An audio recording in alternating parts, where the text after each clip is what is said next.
ALH clear takeoff, left hand. Takeoff left, sweet one. Middle left, slim west, copy.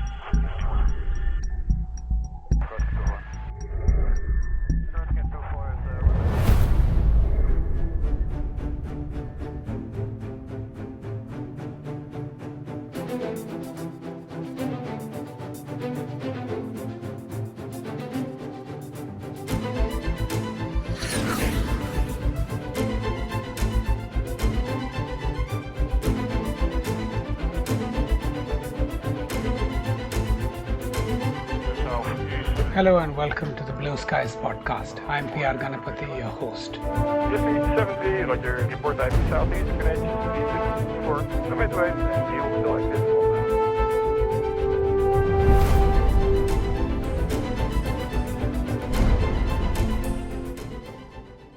It is my great pleasure today to introduce and interview Wing Commander Chandradat Upadhyay. Wing Commander Upadhyay was commissioned in 1967 into the helicopter branch of the Indian Air Force. He later qualified as an experimental test pilot at the Empire Test Pilot School in the UK, commanded 118 helicopter unit in Guwahati, saw action during the IPKF operations in Sri Lanka, and was extensively involved with the development work on our indigenous helicopter, the Dhruv.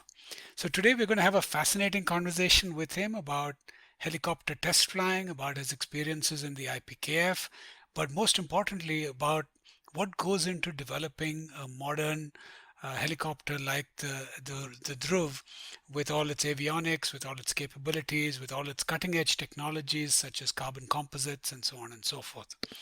Welcome to the program, sir. Thank you so much for taking time to speak to the Blueskies. Kana, thanks a lot for the kind words and for the intro. And it's a pleasure to be talking to you. And really look forward to whatever I can remember and whatever I have gained so far to share with others. Sure thing, sir. Thank you so much. And so, sir, we just love to first get to know our guests a little better. So I'd just love to know where you grew up and what was your motivation to join the Air Force? What was that initial journey like? Did you come through NDA, direct entry? Which aircraft did you train on? And what are some of those experiences like? Yeah.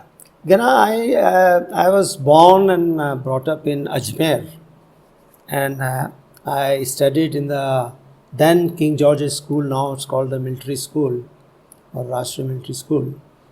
And my motivation was that often I used to see aircrafts coming over Ajmer doing aerobatics or low beat up and going away. I didn't know where are they coming from and what was happening. But it was a fascinating thing to watch them from this thing. So then after doing the senior Cambridge there, I got into NDA in January 63. Incidentally, our course, 29th NDA course, is also known as the most patriotic course. And the reason is that all of us were in a selection board or something or the other when the Chinese attacked it. I personally was on the 20th of October 1962 in the selection board when the Chinese attacked us. Wow. So, irrespective of all what was happening, we all joined. And it was a lovely 3 years training which really taught us and made men out of boys. And 65 ops happened while you were a cadet? We were. We were in our sixth term in NDA. Okay. You must have been all itching that. Daily we used to monitor the news and write it on the squadron board. This has happened. So in NDA, what happens is in your sixth term, fifth and sixth term is primarily for the specialized. Like Air Force guys do quite a bit of training in the Air Force training team. But unfortunately for our course, the gliders were not available. There was only one glider, very sparingly made serviceable. So you will be amazed, the only air experience I had before I got into HT2 was a 3 minutes ride in a glider in NDA. that was the only experience. Anyway, so that was that, and then we passed out in December 65. And at that time, Air Force didn't have a place to put us. They didn't know where to put us because there was so much of backlog. And the backlog was thanks to the Chinese aggression. The Americans promised us huge amount of weapons, weaponry and aircrafts, and so Air Force was proactive, and they increased the direct intake. Right. Okay. The infamous bulge. Yeah, bulge. Yeah. We are right on top of that bulge, of course. Oh boy. So we didn't know. So they sent us to Jalali, and then we cooled our heels for about 3-4 months at Jalali. Then went to Allahabad. And we were 60 from NDA, and 180 odd joined us. So it was a huge crowd. My goodness. Wow. And the main point at that that instance was that how to survive there and get on with flying. And unfortunately, out of our 60, only 27 of us got wings, because there was so much pressure on finishing the courses and all that. Anyway, and we finished Allahabad on the ST2 in Allahabad. Then we went to Jodhpur for Howards. And in Howards, there is one navigation exercise called PN7. That PN7 is from Jodhpur to Nagaur to Ajmer to Pali and back to Jodhpur. And I was looking forward to that. I knew I had to go over my hometown. See your school and your hometown. Yeah. So all that happened, my turn came and I was launched. It was all solo sortie. And at the cruise altitude, you adjust the fuel mixture and all. And as I crossed the hills and saw Ajmer, I just descended. And I did a big beat up over my house, my school, and Sophia Girls College. The girls were waving their blazers and all that. And I could see my parents waving, to go up, because there was a huge tamarind tree behind in our backyard.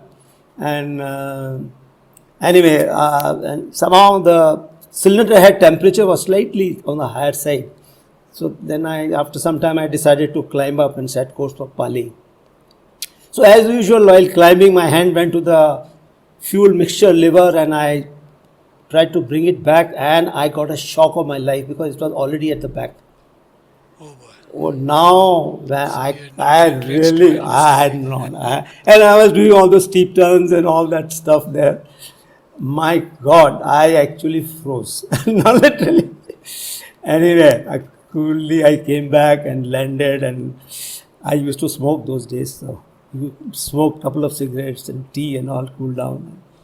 But it was so that was one very exciting period in Jodhpur.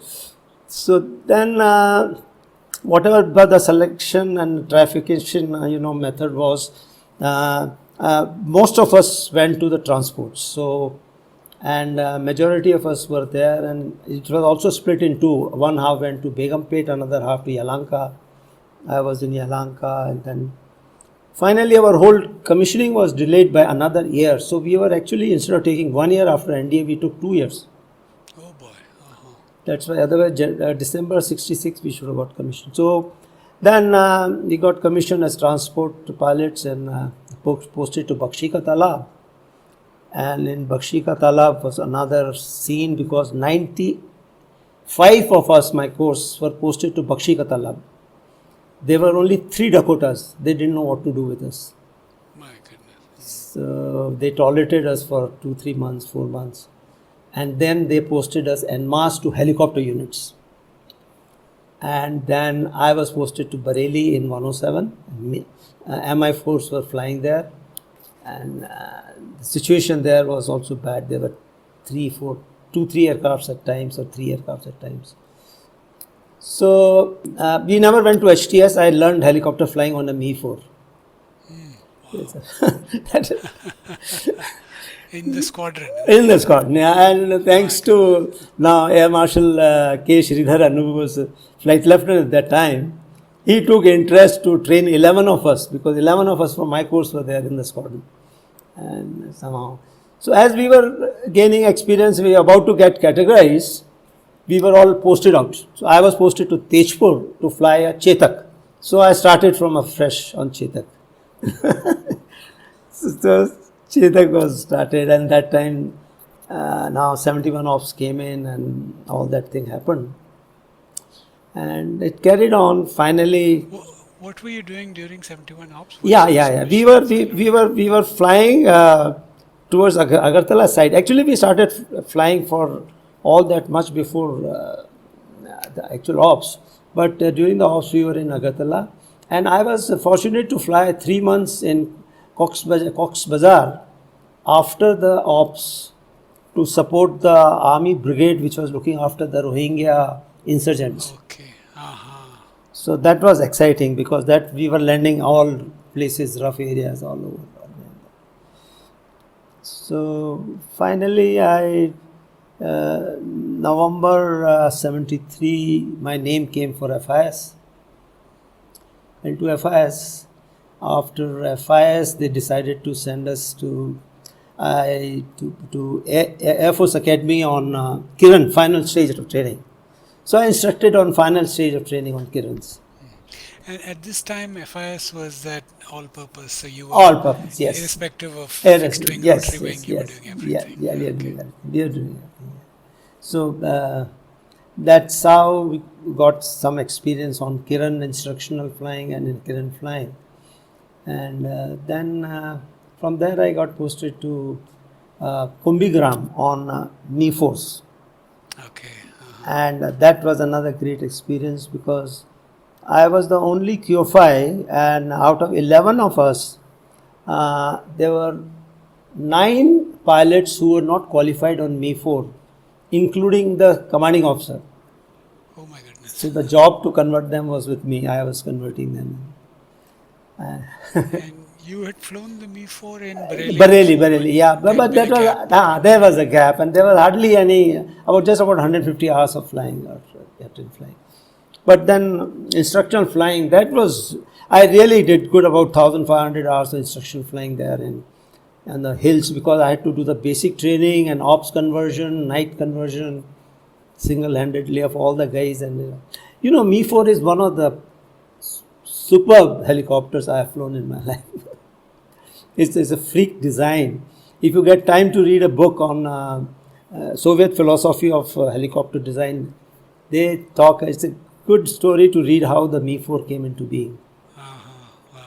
So, visually it looks like a larger version of the S-55. yes, I think it yeah. It looks, it's a beautiful design and lovely experience.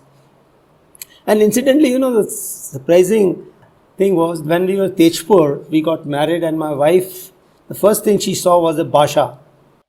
Right. Sir, for people who don't know what a Basha is, can you describe it? Basha is a house of the bamboo door and the bamboo roof and the bamboo floor. So, and then when we landed up in Kumbigram, we were again in Basha for 3 years. So that was, then we had... the joke is that, the snakes walk in. We had a roof on top and of the jute roof, and snakes and rats and all that was a common kind of thing. So from there I came to ASTE, and by January 78 I was sitting in UK doing my ETPS. So did you come to ASTE for the PTP and then? I came to PT. Yeah, I came for PTP, and there they said that there is a vacancy in UK ETPS. So, predecessors from helicopter experimental test pilots, very few names come to mind before you. That was, of course, the legendary Kiddo Narayanan, and then after that, Group Captain Choker, and then yourself, I think. Not too many experimental test pilots before you, right? Yeah, Group Captain Choker was, he went to France. Nanku Pandey went to, N. Pandey, he went to ETPS before me, and then I went there. So that 1 year was very good learning, very good experience on the different rotary wing fleet and different kind, coming from the Chetak and Mi-4, that was a quantum jump in technology. What all did you fly? What is the fleet like in Farnborough? No, it was Boscombe Town, yeah. I Boscombe think Town. we had the Scout and we had the Gazelle, we had the Wessex 3 and Wessex 5. But we got to fly the Lightning, the Jaguar, and the JP4. As a matter of fact, I really had fun flying the JP4, so that fixed wing instructor was asking me, how do you fly? I didn't tell him that I was instructing on Kiran. With JP4 and Kiran are more or less, Kiran cockpit is much comfortable than JP4, but otherwise, Then one good experience about the ETPS gave was flying on the variable stability aircraft. That is where I learned how beautiful is mathematics, calculus and differential calculus equations. Because while flying the variable stability, you could vary the equation parameters, and see the aircraft actually behaving that way, changing its behavior. And mathematics is an excellent tool. It's such a lovely plasticine, you can play with that. Right. Now, a lot of people from India who went to test pilots courses abroad, were talking about how a lot of the other members of the class came with engineering degrees and whatnot. Very true. And sometimes, initially there was quite a shock with the level of academics. What was your experience? Yeah. It was. They all were. You see, the thing was that all the guys in the rotary wing with me had flown all these aircrafts which were there in the fleet. Okay, they already had experience and they were. One of them was an engineer, come pilot, and they were. But that is okay. The only drawback, it was not very difficult to catch up. You could. NDA, there was both science and maths, and school senior Cambridge also science and maths. There was a little bit of background. But what was new for me was in the rotary wing fleet, we had hardly done any actual flying, cloud flying. Whereas most of the flying in ETPS was total IMC, total cloud. You took off, you got into cloud and you went out and all that. So that was a new experience, but good experience, yeah. Now, sometimes pilots, after they finished the ETPS course, were attached to units in the UK to get experience. Did you have any of that? No. Our time, this was not. Our time, it was very, actually, Ghana, it was such pathetic that our daily allowance was cut down to some 11 pounds 33 cents. My God. And if I had stayed in the mess, my messing was 12 pounds per day. It was lucky that I took my family along with me. And then I borrowed some money from my relatives in US, and so there was a lot of pressure. These kind of pressures were also there. So when I came back, I wrote my debrief that this is the situation, and I think after that nobody has been sent to UK.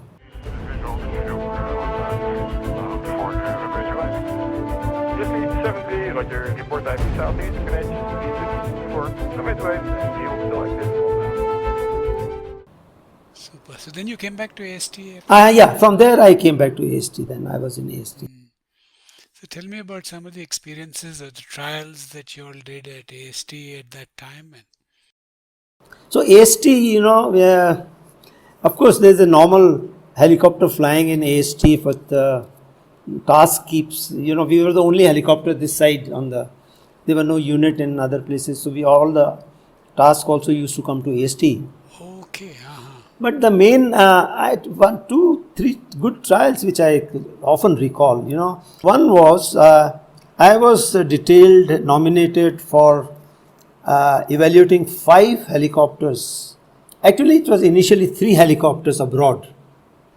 It was Dolphin 365N, S76, and Bell 212. And it was in June 1980, I think, yeah. And Air Marshal Chadda was our team leader. And now, of course, Purandare is no more, Flight Lieutenant Purandare. Great guy, great engineer. He was with me as a flight test engineer. So, but we finally ended up testing 5 because at Marseille they offered us 365C also. And in Fort Worth they offered us 412. And so this kind of thing had to be done in 3 weeks, and you can understand traveling and 3 weeks packed hard work, you know. We were some literature was available before we went from here, but then as we went along, and we did the first testing at the Marseille for Dauphin, and then we went to Stratford near Boston. So we from New York we drove down to the Stratford, and they said that today is the only day you can do night flying, because their S-76, which was to be given with the lighting and all the ILS and VR coupling with the autopilot, was their president's aircraft. They said it is only available tonight for you to assess. Oh boy. So he said, can you give us some time to sit in the cockpit and familiarize? They said, okay, yeah. So that was a challenge. We then did the night flying and assessed. Then we went to Fort Worth and did the trials there. What was the requirement that this was being evaluated for? There was a requirement for ONGC. So earlier for offshore flying, the Air Force Mi-8 and Chetaks were operating. Then ONGC was wanting to buy aircraft from themselves. So we got back, and then we got the main task of writing reports, evaluating. Right. And Puru, may his soul rest in peace. He is a great guy and a brilliant engineer. He had his own mathematical equations, so to say, where in the limited flying and limited test points which I could give him in all these evaluations, he came out full with the performance data of all these aircrafts. He wrote down, and then finally we found that the Bell 212 and Dauphin 365N met the air staff requirement. So we went to Air Marshal Chadha and told him, sir, let's not go for Bell because it's old technology. He said, what is your justification? If they both meet the ASR, you can't say like that. Come back to me with a better judgment, better justification. So on the 5th floor in air headquarters, in one remote corner, there was another set of brilliant guys used to sit there, and they used to calculate the lifetime ownership of the fleet. Okay. So we went to them, and we asked them, can you please do this for Bell 412, 212 and Dauphin? And sure enough, Dauphin was the winner, beat hollow. So we then put all those arguments and put it down, and then went with the report to Air Marshal Chadha. And what is so heartening at that time, and all my life I remember, the only thing he asked me, he says, Upi, can I correct some English? I said, sir. I was just a flight lieutenant here at that time. Yeah. I kind of respect the test pilots and the test crew had in the Air Force, or has in the Air Force. So he said, if these arguments are acceptable, then this is the only aircraft. But when we got back, the whole lot of pressure started coming on us, right up to the scientific advice to the Prime Minister. And thanks to then Air Marshal Preeti Singh, Commandant, and his faith in us, he backed us, and we went to Bombay to see those S-76 which were flying, got their SOP copy attached, and their SOP said exactly what we had said. It can carry only 4 passengers. That's it. So that was the end of the pressurizing at that time. I had written an article on this in the Rotor India. Right. I'll attach that to the show notes so that the audience can read that article also.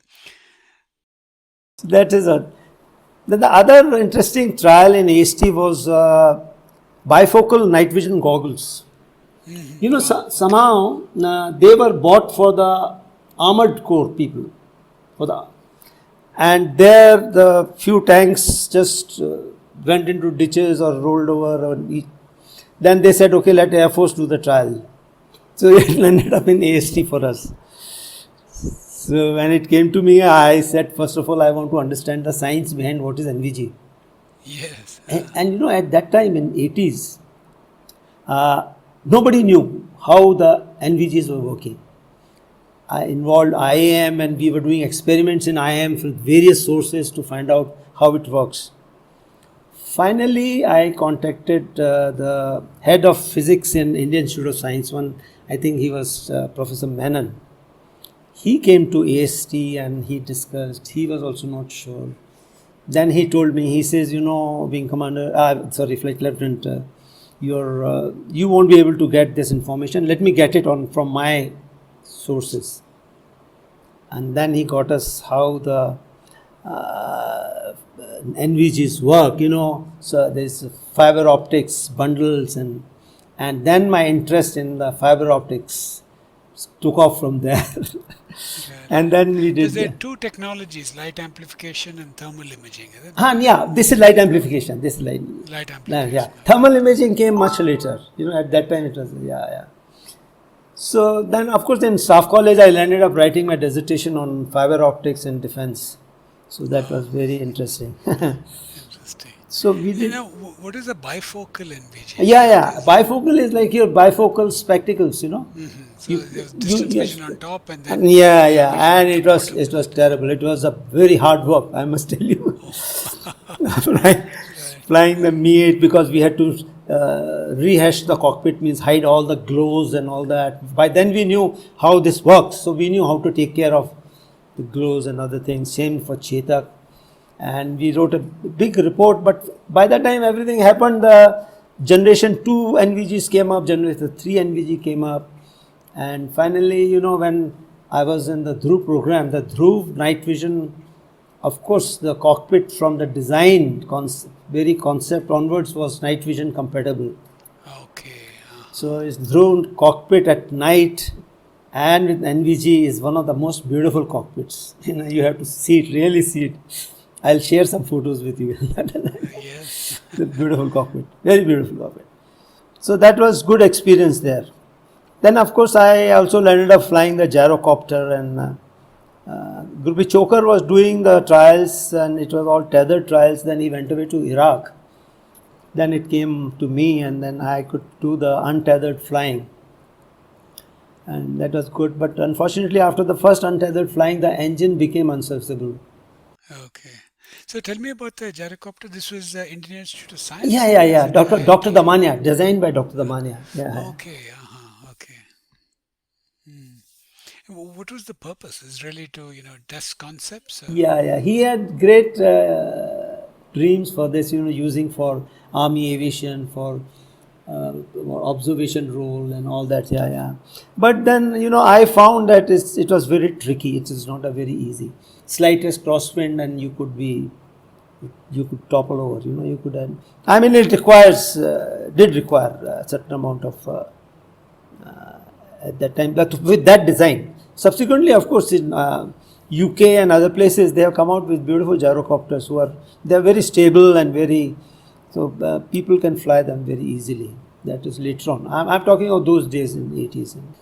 Now, you also had a stint in Iraq, is what I Yes. From then, I went away to Iraq for instructional duty for 2 years. Was that fixed wing instruction? No, rotary wing. We instructed on the Schweizer 300C. Another very sweet trainer, very beautiful trainer and we also got it for our rotary wing academy we established in HAL as a training helicopter. Okay. And these were ab initio training? Ab initio, total ab initio, who didn't understand English, only sign language, but very dedicated guys. They really... And then you came back and... did command? Yeah. Then for about few months I was in HTS, and then I was sent to Guwahati to command 118HU. And there it was a Mi-8 helicopter unit, and I was commanded that from September, I think 86 to 88, July 88 or something. And so tell me about Op Pawan, sir. When Yeah, you yeah. deployed there. Yes. So, that was the time when initially on the second week of October 87, if you recall those 3-4 our helicopters who were doing the SHBO at night, Sikh LI and all that, there was big ambush. So then they were replaced by the team from Eastern Command. So I had 10 helicopters with me from Kumbhigram, few from Kumbhigram, few from Chabua, and my own unit. And I was the task force commander for these 10 aircrafts. So, and I was there from 18th October to 3rd November 87. And that was the time when the whole actual thrust of the thing was going, because by that time, by 1st, 2nd November, we had already had control of Jaffna. So, and we were doing average 80 to 90 to 100 sorties per day, all over the aircraft. So it was great task, and tremendous, when our guys are faced with a situation, the ground crew, the engineers, the pilots, and whole lot of youngsters, and they're full of enthusiasm. And though every one of us probably got shot, so there is no bullets here and there, but there was so much enthusiasm. And now, so you deployed there on the 18th, and then you went into action almost immediately. Immediately, I reached there on 18th evening, and 19th morning onwards we were at it. As a matter of fact, 19th morning, what had happened, there was a column approaching from the north in Jaffna, and the troops were just, I think, about 3-4 miles from the fort, north-west of fort, somewhere there. But because we had to avoid Jaffna town, I skirted the town and went over the sea, and then approached from northwest, and then flying low across, went into the spot they called, it was the actual battlefield, actual firing battlefield, to take the ration, drop that, and pick up the casualties from there. And we dropped that, and we did that because all other guys were also dropping, because various army units, all lunch, breakfast, dinner was being dropped by us there. Casualties were picked up. And so there was that kind of stuff. Then we dropped food over Nellore temple. I was asked to drop, and Nellore temple is right in the center of the town, and all small arm fire all over and that thing. We did that. And did your helicopter have any sort of protection? No, nothing. Nothing. Nothing. We are just lucky that we didn't. In one of the SHBOs, when I was coming back, my gunner from the behind, he came, "Sir, the fuel pipe is burst and fuel is spilling over in the cabin." I said, "Do you have a rag?" He said, "Yes, sir." I said, "Just put the rag on that." The Mi-8 fuel system is a suction type. So it doesn't matter. If you block that, the suction will take the fuel to the engines. The engines will keep working. So we made it back and that kind of stuff. Mm-hmm. Then another interesting thing which happened was on 22nd October. It was the Diwali day. We dropped some commandos at Achuville village, and then we were to fly to Putur to pick up some POWs. And we picked up, and then I asked my co-pilot youngster who was there, I said, "Take off." So as we took off, suddenly the aircraft shook badly, and it went. I just grabbed the control, took over controls, and somehow managed to control. And then I heard it transmitting. My one of my squadron mate, my course mate, who was of course with me in the squadron, Banerjee transmitting aircraft fired. Fire on the aircraft, because the flames were seen probably on top of the blades, something like that. But I don't know what happened. I came back, landed, and then we inspected the aircraft, the commandos with me, and they took care of all the security and other stuff. And then I took a chance. I calculated, there was nothing great problem. So I took off and slowly came back and landed. Then What had happened? This was a they rocket fired the RPGs. RPGs. Wow. Okay. What sort of intelligence had you received about Zero, the zero, armaments that they had and things zero, like that? zero, Very zero, little. zero. No intelligence, nothing. Nobody knew what was. I think you were awarded a VRC. Yeah, I for all got of a that I got a action and VSC. that, Yeah. But it is not only me. Every crew had some experience or great.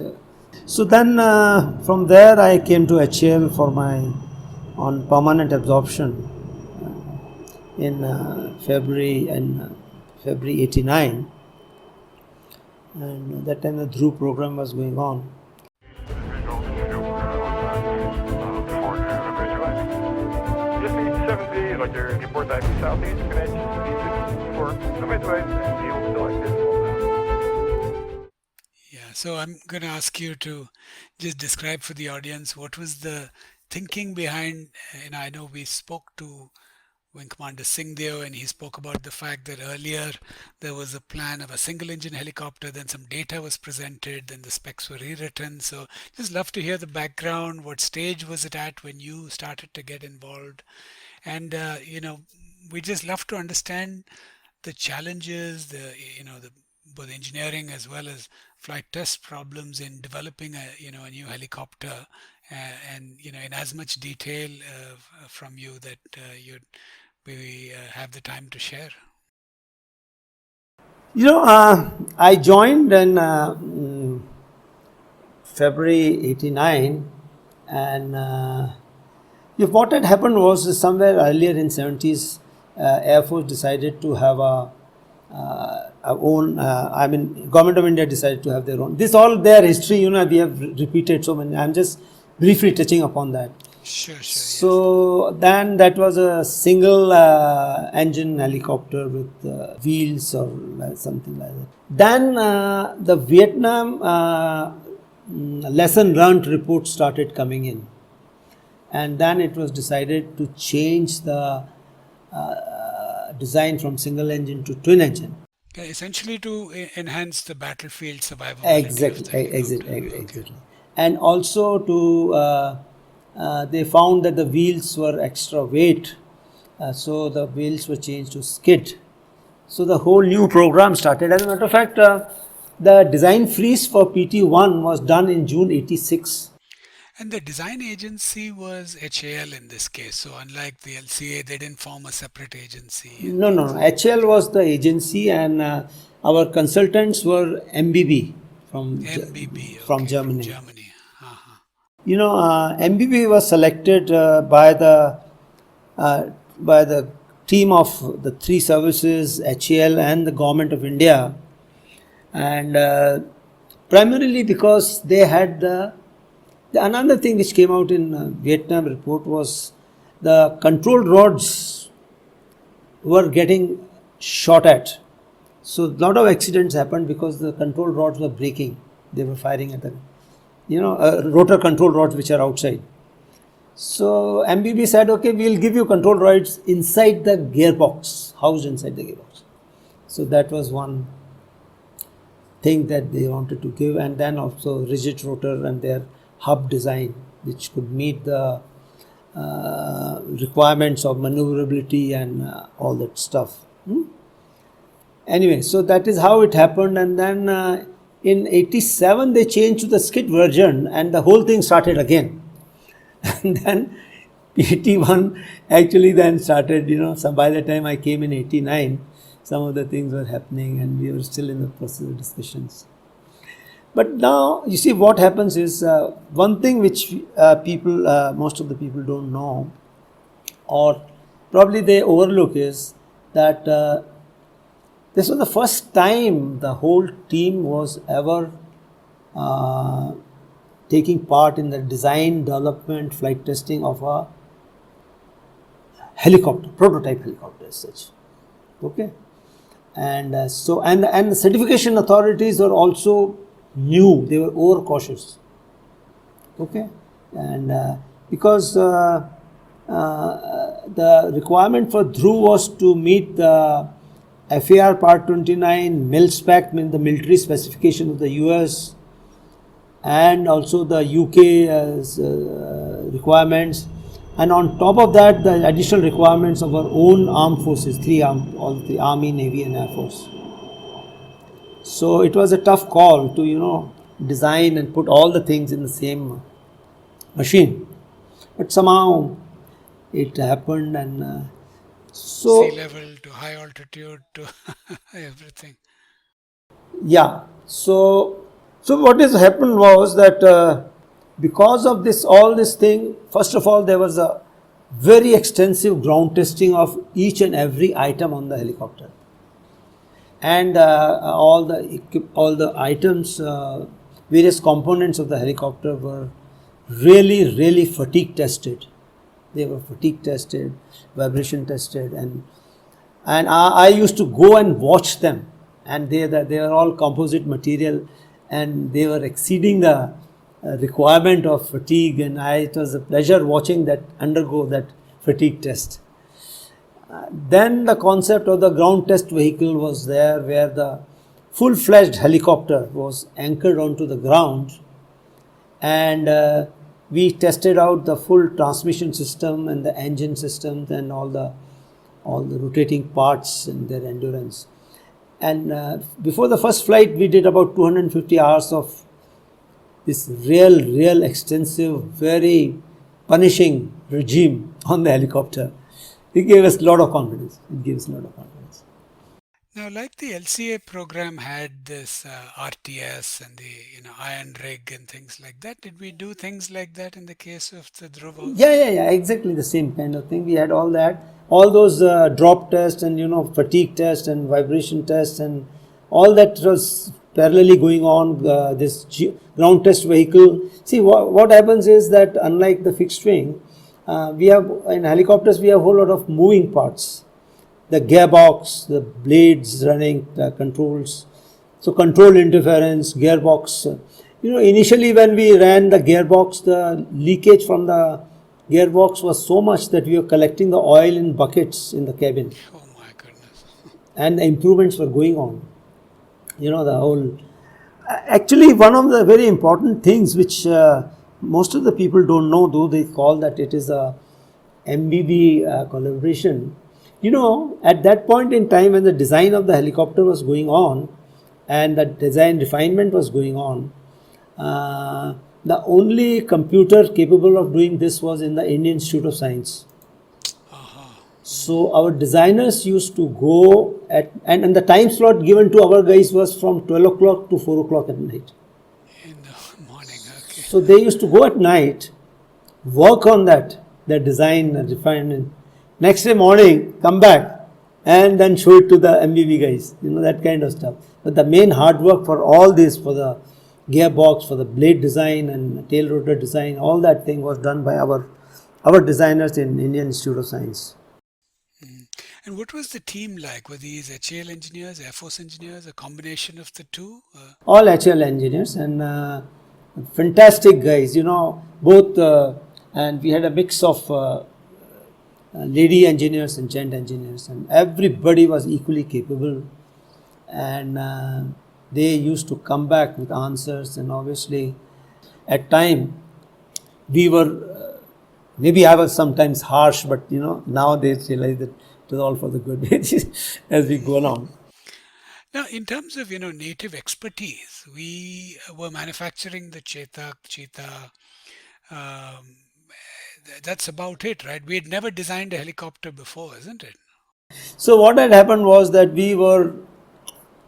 everybody was ab initio, starting from the designers to all the test crew, the flight test engineers, the instrumentation. And this is the first time that the whole aircraft was instrumented thoroughly, okay, every component, and the data was being telemetered. So telemetry was established. Telemetry was new. Yeah. And the engineers were sitting and talking to us and while flying. So what happened was that a total of 5 prototypes were planned, 2 for basic integrity of the aircraft, 1 Army and Air Force, 1 naval variant, and 1 civil variant. And then I happened to be in the team where we did the initial planning of the test planning, and somehow we came out with a figure of 1420 hours of planned for military certification. And then of course as we started doing the prototype testing, we realized that all the planning was in perfect scenario. And there were constraints, there was no past experience, there were financial limitations. Dhruv program was sanctioned with only 350 crores. LCA was 3,500 crores. Fascinating. Okay, now the vendor location was outside. It means most of the components. The reason being, so design was ours, all the designs, and that was because all was very modern and to design to meet the specifications. But India did not have the wherewithal or the industrial backing to produce those items. So the items were then contracted abroad for production. And majority of the major components which were designed were being tested for the first time. What happens in other companies all over the world is that there is a family of helicopters. Okay, so most of the components are just shifting. Like in our case, as we go along, I'll tell you how then we had the LCH and LUH and all that. This follow through. It's comparatively easy. So now what used to happen when we used to test them, and if we found some flaw, they had to be shipped back to the vendor. And those were the days when there was cooling time at the customs. Okay, and then it used to come back, and then have again test it. This is the kind of so what we did was we adopted. You see, initially we allotted certain tests for individual version. Those, like I told you, 5 prototypes. But then we adopted a very flexible approach. We said we will do the test on whichever prototype is available. And we combined various tests to maximize the result. And then we followed a policy of continue till the problem comes. And we really emphasized that there should be a quality time rather than quantity time. The only caution for this kind of approach is that the whole team has to be on the same platform. We have to be totally aware of what is happening, otherwise it can lead to accident. The flight crew must know exactly, the designer must know exactly what is being done, the prototype shop should know exactly what is being planned, the instrumentation guys and the telemetry must know to set up their stuff, and certification authority you must carry them with you. So that was, but we managed it, and with the result, the first flight of PT1 was on 21st August 1992, and PT2 then flew on 8th April 93, PTA flew on 28th May 94, and PTN on 26th December 95. Then the civil variant flew in March 2002. So that's how the whole thing went, and I on the PT2 we had a very you may say a wake up call or whatever was this. I took off on the third sortie, and after taking off I was to turn right and go outside to do some tests. So as I turned, I felt something uneasy, there was a smell of different kind. See, I realized one thing, as a test pilot you have to be bodily, physically, mentally with the helicopter, with the machine. So the smell told me there is something different. I just turned and came and landed 90 degrees in the helipad. As I was coming on short final, I saw crash tenders running towards us. So as we touched down, the whole of our tail and the back was on fire. Wow. Oh my goodness. So and that was just a few second delay in decision, and that could have been, so when we finally we wanted to know how did the fire start. So for 3-4 months, the whole crew we were there, we were flying. We used to go to the foundry and forge, and they used to burn each and every material used in the aircraft to ask us, is this a familiar smell? My goodness. Oh wow. The program got delayed. About good 5 months, 6 months it got delayed. Then one of the crew engine guy, you see what used to happen was those days, during the normal inspection and readying the aircraft, to align the engine exhaust, they used to use a foam block, okay, to keep it in the right place so that the alignment remains same. This guy forgot to remove this that day, that foam. So it was, he took courage to finally own up, but then we knew what was the problem. So then of course the system of aligning was changed and all that happened. So like that there were quite a few misses and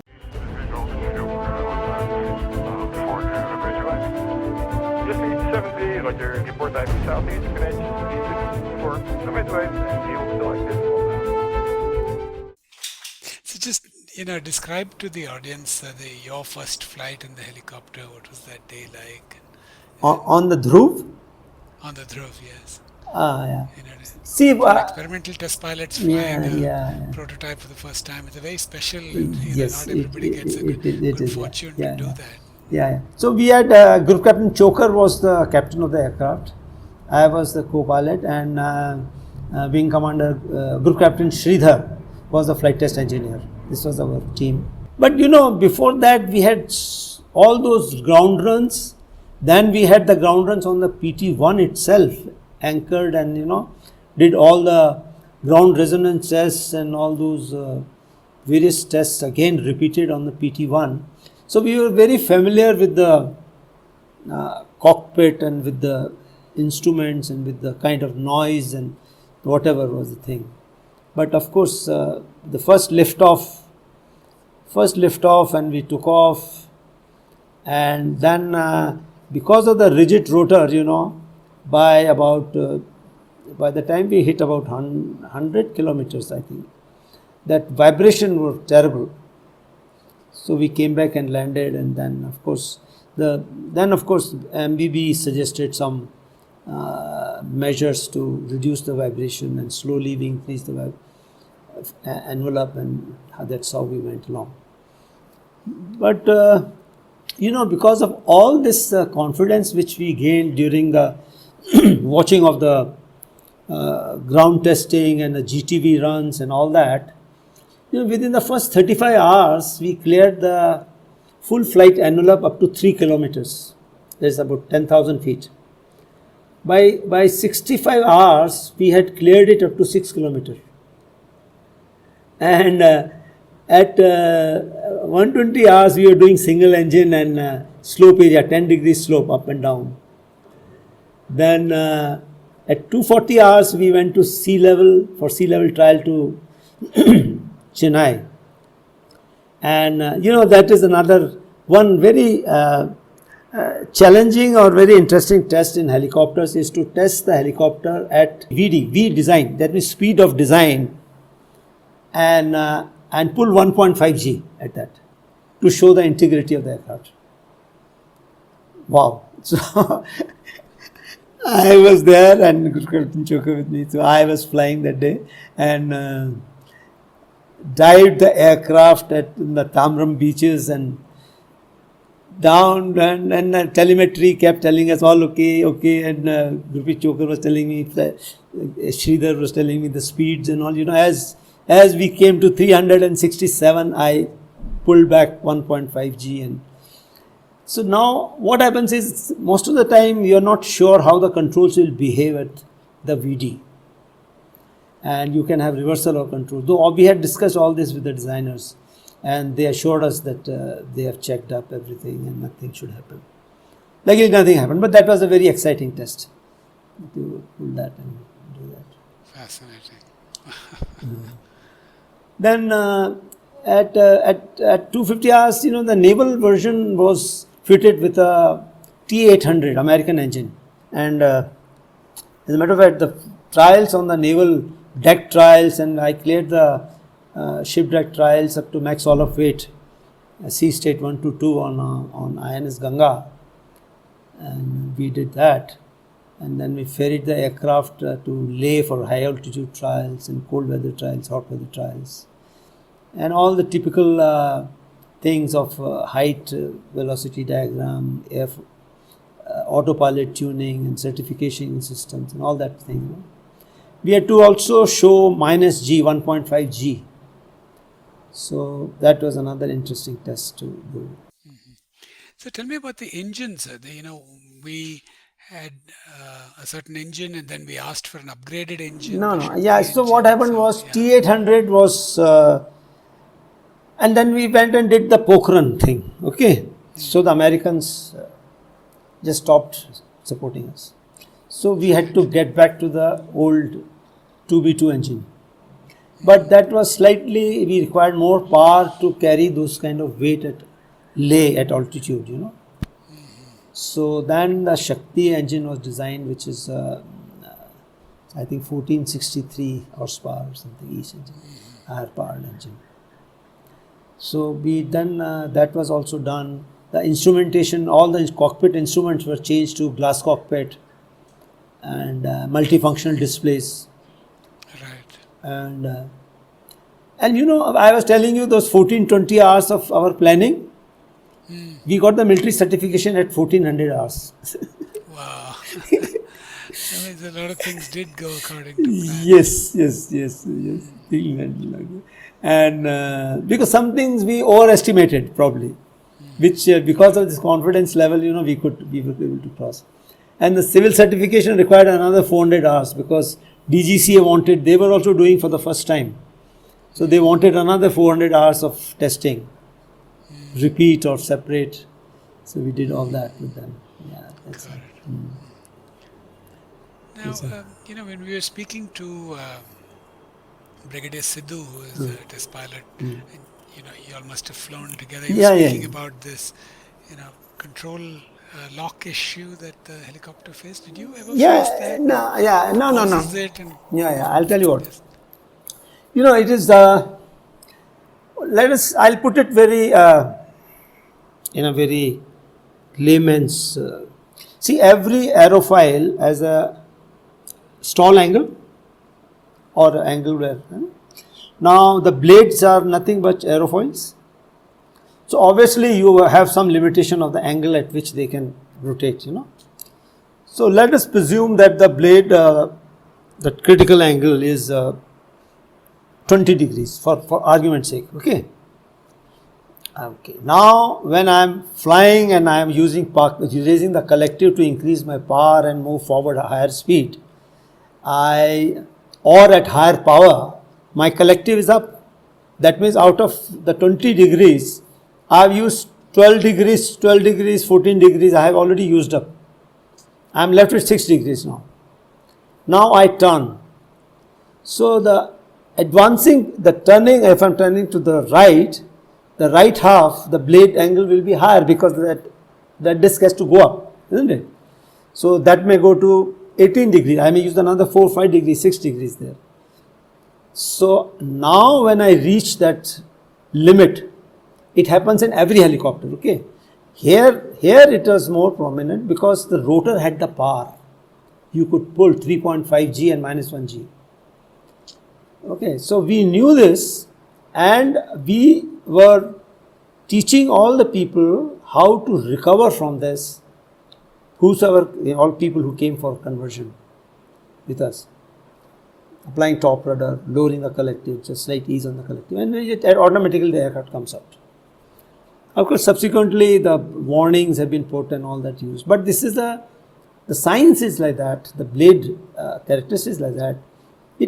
I mean, while doing demonstration on a Chetak Cheetah, I have run out of control there also, because I literally thrown the aircraft, more. And then obviously one small lowering of the collective and easing, and then you're out of it, and then you carry on with the rest of it. And now the platform has really, grown with all sorts of additional features and equipment and avionics and sensors. Over a period, it has really gone. That is the way it should go. That is the way it should go. See, some of our experiences on Dhruv program was that we practically took part in every foreign display abroad, whether it was in Farnborough, Paris, or in Berlin, or in Malaysia, Indonesia. And we took 4 aircrafts to Chile, you'll be amazed. We took 4 aircrafts. They were transported in AN124, and we demonstrated between 18th June 2004 to 24 June 2004. And we flew about over 107 hours there. We made their pilots fly. So we went and did everything what they wanted us to do, from Santiago to Arica. We could not go south because there was a storm sitting there. Otherwise, we would have gone right up to the Arctic there. So that they were very impressed by the Dhruv, but somehow political pressures are different. So things are actually sales becomes different. Right. Now, so there's been this talk about the tail boom folding and blade folding issue for the Navy requirement to be able to fit into small ships and whatnot. Can you speak about that requirement? Yeah, it is a very very controversial kind of. What happened that in a rigid rotor, to have the blade folding is a tough call. Okay, of course now the HL designers have been able to make a foolproof design of the rigid rotor for blade fold, and also for the tail boom fold. At that time that was not in the design, and Navy was told. Actually what had happened was there was a miscommunication in the hanger size. What was told that this is what it will be and what was required, I don't want to get into that because unnecessary people will get upset. So there is we'll avoid that, and that is what one thing was there. The other thing was, it was told to the Navy right at the beginning that you can't ask a 5.5 ton aircraft helicopter to do what a 12 ton Sea King does. So the ideal is to have a hunter-killer program, like the Lynx had. Lynx are hunter-killer program. But now, of course, Navy is coming around, and now things are changing. So, of course, powerful engine is also there. I'm sure that they will all come around, and Navy will also. They have started appreciating the helicopter. And its hot and high performance is quite impressive. Very impressive. I was, the first time when I took the helicopter to Leh and for the hot performance, I was testing for the sideward flight, and we requested the ATC to give us the crush tender to format with the speed, and I overshot the crush tender. It was so fast, I could. That was power. That was the tail rotor power, and that was the power of the blades. And then when I doing the spot turns, it was a fantastic. At 360 degrees in 2 seconds, I could tuck. It was that kind of, because very powerful tail rotor. Very powerful tail rotor. That's this. So and then of course altitude, it behaved beautifully. I flew. Myself and Uni Pillai and MU Khan, we flew this aircraft up to 25,500 feet also to set a record for the medium weight helicopter. Super. So after that, you've been involved with setting up a helicopter training academy and a simulator center. And what was the thinking behind that, and what have you established there? So what had happened was that, when we started making like I told you, civil variant flew sometime in 2004 or 2002. So somewhere in 99 or so, Chairman HAL said that Dr. Nair, that we should think of, there's a shortage of civil pilots. So we set up the Rotary Wing Academy. I was the chief instructor there at that time, also the chief test pilot at that time. So we started training the civil pilots. We got a couple of batches of civil pilots, but that is another story. There is it's a difficult call because of the costs involved, because of the uncertainties and things like that. But the Schweitzer 300 and 300C were being used. Then we put the Chetak also. And now finally the Chetak is being used to train the Army, Navy, BSF, Nigerian pilots on the basic training in the Rotary Wing Academy. So the idea was to, when the Dhruv comes out, there should not be any shortage of pilots. That was the general idea of setting up the Rotary Wing Academy. And then also my thinking was going on that majority of the people who are going to fly the Dhruv will be from the Army. Okay, the Army pilots, most of their background will be Chetak, okay. So you can't afford to waste time to learn the systems and all in the air. It is Dhruv is a quantum jump. So that's where I put up the white paper for setting up of the simulator. And of course, with great support from Chairman Mr. Baveja, we were able to, set it up, and we did the CAE of Montreal was the lowest bidder for the joint venture. So we set up this full motion level D simulator. Level D simulators are ones where if you do 10 hours of instructional flying, you just go into 45 minutes with any pilot and then you can go solo. That is the kind of thing. So actually, if you get a chance, or anybody else who comes to Bangalore, please do visit Heads Off. It's a world class. Not that I was involved with it, but it's a world class establishment, unlike any other in India. Amazing. Yeah, and we're definitely seeing, quite a growth in the use of helicopters, not just for military or for offshore, but also for, business people getting in and out of cities, going to visit their factories. They're really beginning to put the helicopter to great use. When we planned the Heads Off, we also planned for 2 mother stations. We knew that when the LCH comes or LUH comes or the medium lift helicopter comes, we need simulators, so we put that.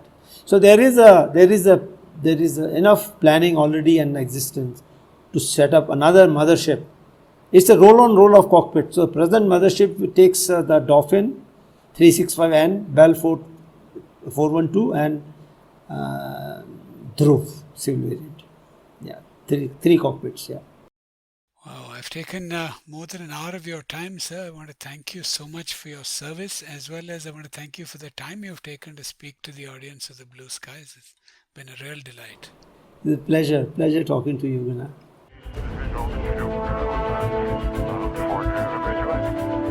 Just need 7D, like your report IP Southeast, connect for Upadhyay, and you'll select it. Well, folks, that's all we have time for this week. Join us again next week. In the meantime, sign up for updates at blueskiespodcast.com. There you'll find links to follow us on Twitter, Facebook, and Instagram. You can also write to us with your comments, questions, suggestions, and feedback from the website or to blueskies@prganapati.com. Subscribe to the podcast on any podcasting platform such as Stitcher, Google Podcasts, Spotify, Apple Podcasts, and even on YouTube. If you like what you heard, share it with your friends, give us a rating in your favorite podcasting app, and write us a review. It will help other people find us. I want to give my thanks to Saurav Chordia for our logo and Prithvik for the music. I want to reiterate that all the views expressed here are personal and this podcast has not been approved by or reviewed by the Air Force, Ministry of Defense, or any branch of the government. In the meantime, stay safe and Jai Hind.